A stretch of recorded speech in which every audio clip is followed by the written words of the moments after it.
falar sobre o sistema de numeração indo-arábico, que também é chamado de sistema de numeração decimal. Vamos conhecer as características desse sistema? Bom, primeiro, ele possui 10 símbolos, que eu já vou apresentar para vocês daqui a pouquinho. Possui uma representação para indicar o nada, que é o zero. Ele é posicional, quer dizer, a posição dos algarismos faz diferença na formação do número. Ele é agrupado de 10 em 10, então ele é um sistema de numeração decimal exatamente por isso.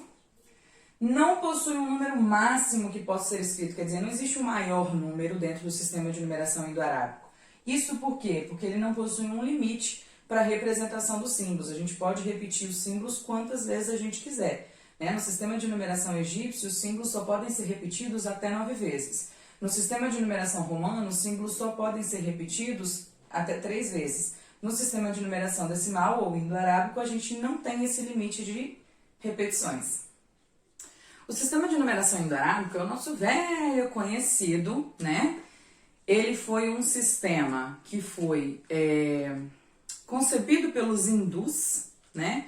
E ele foi disseminado pelos árabes, por isso que ele tem esse nome, por isso o sistema indo-arábico. Os hindus, na verdade, foram quem desenvolveram a primeira escrita, que com os anos também foi se aprimorando, e os árabes foram, então, difundindo isso pelo ocidente. O sistema indo-arábico é o sistema que se usa hoje, em escala mundial aí, e nós temos os 10 símbolos que nós já conhecemos, que são os algarismos de 0 a 9. Lembrando, os símbolos do sistema indo-arábico são chamados de algarismos, que vem do nome Al-Khwarizmi, que foi a pessoa que fez a escrita deles, ok? Então, com esses 10 algarismos, a gente consegue escrever qualquer número que a gente quiser, porque a gente não tem um limite de repetições, porque esse sistema não ele é posicional, então se a gente alterar a ordem do algarismo, a gente também altera o número. Por exemplo, se a gente escrever o 1 e o 2, algarismo 1 e algarismo 2, a gente tem formado o número 12. Usando o algarismo 2 primeiro e depois o algarismo 1, a gente tem o número 21, certo? Isso significa ser posicional, ok? Pessoal, o sistema de numeração indo-arábico, ele possui ainda algumas características que são bem importantes quando a gente vai aprender os números. Os algarismos, dentro da formação do número, eles são classificados em ordens e classes, de acordo exatamente com a ordem em que os algarismos aparecem. A primeira ordem é a ordem das unidades, a segunda ordem é a ordem das dezenas, a terceira ordem é a ordem das centenas. Essas 3 primeiras ordens formam a classe das unidades simples. A partir daí, a gente tem as demais ordens que recebem a mesma denominação de unidade, dezena e centena, só que altera o complemento. Por exemplo, aqui a gente tem unidade, dezena e centena de milhar, que formam a classe dos milhares. Aqui a gente tem unidade, dezena e centena de milhão, que formam a classe dos milhões. Depois a gente tem unidade, dezena e centena de bilhão, que formam a classe dos bilhões, e assim sucessivamente. Como o sistema é um sistema que pode formar um conjunto de números infinitos, então as classes e ordens também são infinitas, tá? O que vocês têm que perceber é que as classes, elas são um agrupamento de 3 ordens, quer dizer, a cada 3 ordens eu tenho uma nova classe, certo? E dentro de cada classe eu sempre vou ter uma unidade, uma dezena e uma centena. O que muda depois é de qual classe ela pertence. Unidade, dezena e centena simples, unidade, dezena e centena de milhar, unidade, dezena e centena de milhão e assim por diante. Aqui eu coloquei 2 exemplos para a gente ver a questão das ordens. Sempre vamos começar da direita para a esquerda, tá? Direita para a esquerda. Então aqui, no número 1.273.487, a gente sempre vai ler 1 milhão, de acordo com a classe ao que o número pertence. O último número, aliás, o primeiro aqui, né? Então aqui nós temos esses algarismos que formaram este número.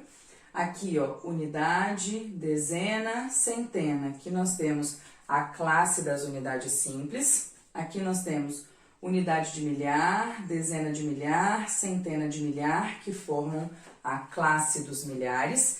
E aqui nós temos a unidade de milhão, que está formando a classe dos milhões. Ah, mas a classe não tem 3? Sim, mas qualquer uma das ordens que está dentro da classe já classifica ali como milhão, certo? Aqui, ó, nós temos, se vocês observarem, na escrita dos números, a gente usa os pontinhos exatamente para separar as classes, de 3 em 3, sempre começando do final do número. Aqui nós temos o número 1347, ó, unidade, dezena, centena, que forma a classe das unidades simples, e unidade de milhar, que está na classe dos milhares, certo?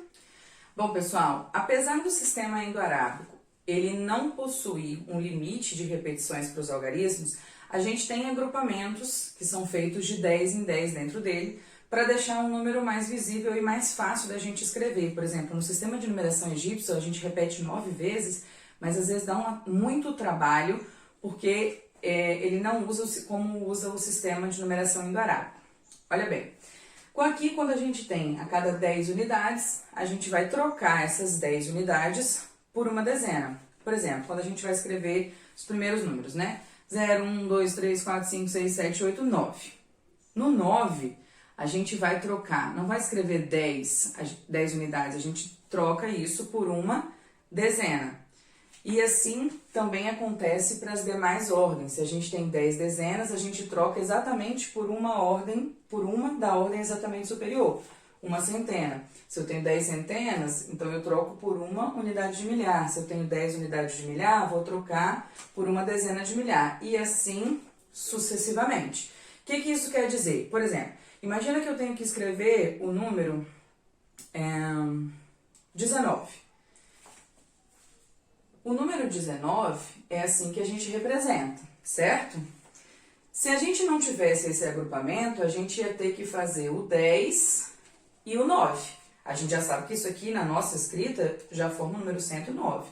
O que eu quero mostrar é que essas 10 unidades aqui, ó, elas foram trocadas por uma dezena. Por isso que aqui ficou 1, quer dizer, uma dezena mais 9 unidades. Esse é o sistema de agrupamento. Se eu tiver o número 236, quer dizer que aqui eu tenho 6 unidades, 3 dezenas. Essas 3 dezenas, elas representam 30 unidades, que foram agrupadas e formaram 3 dezenas.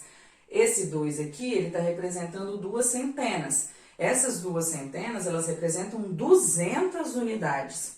Só que a gente foi agrupando de dezena até chegar nas centenas, certo? Então, a escrita do nosso sistema é muito mais prática. Para a gente fechar essa parte do nosso sistema indo-arábico, nós vamos falar sobre o valor posicional dos algarismos. O que isso significa? Bom, nós sabemos que o nosso sistema é posicional. Se eu alterar o símbolo, se eu alterar o algarismo, eu modifico o número na maioria das vezes. Então, em cada lugar que eu posiciono um algarismo, de acordo com o agrupamento que a gente acabou de ver, que a gente troca, né, 10 unidades por uma dezena, 10 dezenas por uma centena, o número que a gente põe na posição, na ordem em que ele se posiciona, ele vai possuir um valor posicional. Por exemplo, o número aqui é o 5.836. Para escrever esse número, nós usamos os algarismos 5, 8, 3 e 6. Só que esses algarismos, dentro desse número, eles não valem exatamente o que o algarismo vale. Eles possuem um valor posicional de acordo com a sua posição. Então, por exemplo, o 6 aqui, ó, ele está na ordem das unidades. Então, ele vale 6 mesmo. O 3 está na ordem das dezenas. Então, quer dizer que eu tenho 3 dezenas. 3 dezenas significam 30 unidades. Então, esse 3 vale 30. Esse 8 aqui, ele está na posição de centenas. Quer dizer que eu tenho 8 centenas. O valor posicional dele é de 800. Então, esse 8 vale 800. E o 5 está na posição da unidade de milhar. A unidade de milhar são 1000, no caso, 1000 unidades. Então, aqui, 5.000 unidades. Então, o valor posicional é quanto o algarismo vale na posição em que ele está. Presta atenção na pronúncia. 5.836. Então, na pronúncia, a gente já fala o valor posicional do número, certo? Pessoal, eu espero ter ajudado vocês e beijinhos e até o próximo vídeo.